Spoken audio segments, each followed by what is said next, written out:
Durante tu trayectoria, ¿qué has aprendido sobre la manera de preguntar al E consultante? es muy difícil, son de las cosas difíciles, porque si tú preguntas una pregunta, nosotros decimos una pregunta muy cerca de lo que ya saben, es aburrido. Mm, Y y si les preguntas algo que está demasiado lejos para entenderlo, por decirte, si a un niño de primero de primaria, que es buenísimo para matemáticas, quieres que te resuelva una ecuación de tercer grado, por supuesto que no va a poder. Tiene que llegar a pasos para llegar a poder resolver ecuaciones de tercer grado. Así ujú, es la vida también. ujú, ujú. Tienes que ir poco a poco y las preguntas tienen que ser suficientemente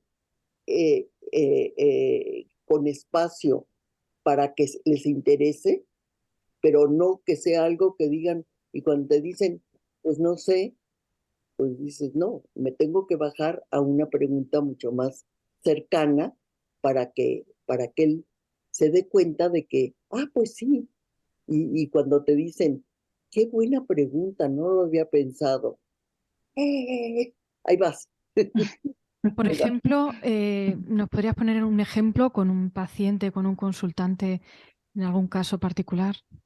A ver, Leti, tú, Mira, me deja lo difícil, ¿viste? pues claro, Mira, en realidad yo pondría elementos que se necesitan para para Ok. preguntar. Yo lo que incluso le digo a mis consultantes siempre sobre todo cuando tengo a alguien que va a ir a platicar con alguien que no está en la terapia y que necesita tener una conversación, Ujú. es acudir a la curiosidad. Solemos preguntar desde en lo cotidiano, preguntamos siempre sabiendo la respuesta que vamos a obtener. Mm, Y entonces no preguntamos con una curiosidad genuina.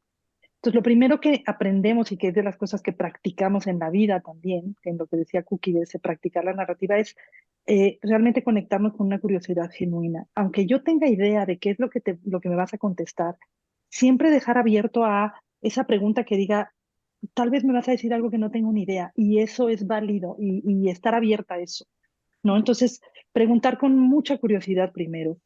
Y lo que decía Cookie, de manera cercana. ¿Cómo puede ser esto? Es, por ejemplo, si alguien te trae el problema y entonces te dice, es que me siento muy culpable. La culpa suele ser algo muy presente en esta cultura y por lo tanto en la terapia, ¿no? Es que cada vez que le digo, por ejemplo, estoy haciendo tal cosa y de repente hacer algo que enoje a mi mamá o que no le gusta del todo, pero que yo tengo que hacer porque tengo que definir mi vida, me hace sentir culpable porque aunque es algo que yo quiero hacer, pues sé que a mi mamá no le parece y me siento culpable o me siento culpable de pensar que tal vez a ella no le hubiera gustado si lo supiera, o sea, ¿no? Entonces me hace sentir culpable hacer sentir mal a los demás, ¿no?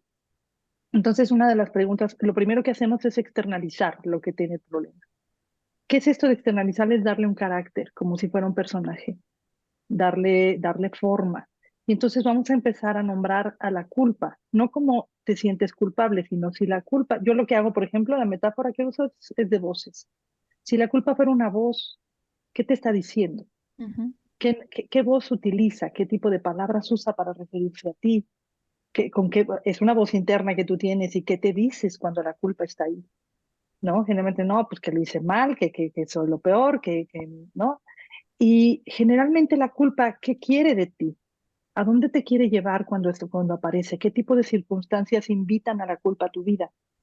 O en tu momento, ¿qué es lo que llama a la culpa? Pues a lo mejor son circunstancias en las que siento que estoy fallando en algo, que no estoy siendo la persona que mi mamá quería o que mi familia espera de mí, o que no, estoy haciéndole daño a alguien. Ok, ¿y qué dice esto acerca de ti? ¿Qué dice esto acerca de lo que a ti te importa? ¿Quieres decir esto que a ti te importa, no dañar a las personas que quieres? Claro, por supuesto, o sea, es obvio, ¿no? Y entonces es seguir preguntando por ahí, bueno, dejar de ver obvio lo obvio. Como dice Cookie, es de lo cercano, pero irlo alejando. Ok, Mm, ¿y qué tal si no fuera tan obvio? ¿Qué significa que tú, o sea, pues hay gente a la que a lo mejor no, si quiere mucho a su familia, pero no pareciera que no les importa dañarla? ¿Por qué a ti te importa no dañar a tu familia? ¿En qué te importa no dañar? ¿Cuáles son las cosas que tú consideras que podrían dañarlas, que no quisieras que sucedieran así? Y cómo esto se contrasta con tu deseo de ser una persona que se desarrolla por su cuenta y de qué manera puedes ir haciendo que esto se ligue o no se ligue, etcétera. sea, tienes que ir siguiendo un poco la conversación y ir buscando aquellas cosas que al nombrarse están hablando de algo, que es otro término narrativo que sería ausente pero implícito. Es decir, en cada cosa que se nombra hay algo que no está siendo nombrado, pero que también está presente. Cuando una persona dice, es que no me gusta lastimar a las personas que quiero, o más bien, es que me siento culpable porque ella se va a sentir mal, yo sé que hay algo que valora detrás de ese hacer sentir mal o no hacer sentir mal a alguien.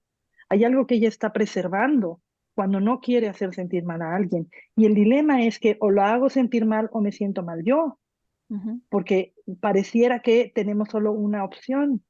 Entonces, la conversación en el ausente pero implícito, que implica que estás valorando al no querer transgredir a la otra persona, pero tampoco a ti.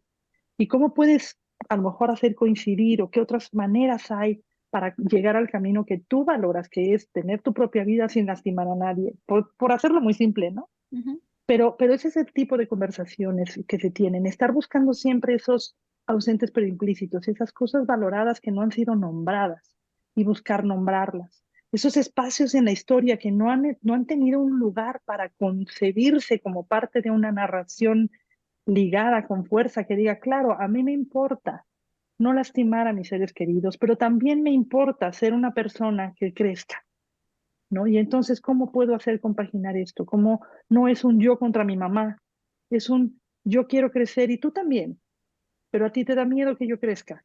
¿Qué hago con el miedo de mi mamá? Y podemos externalizar los miedos y hablar de los miedos y qué dicen los miedos y esa es otra voz. Y así vamos contando esas historias de esos problemas o de esos obstáculos que tenemos para lograr conectar con lo que valoramos.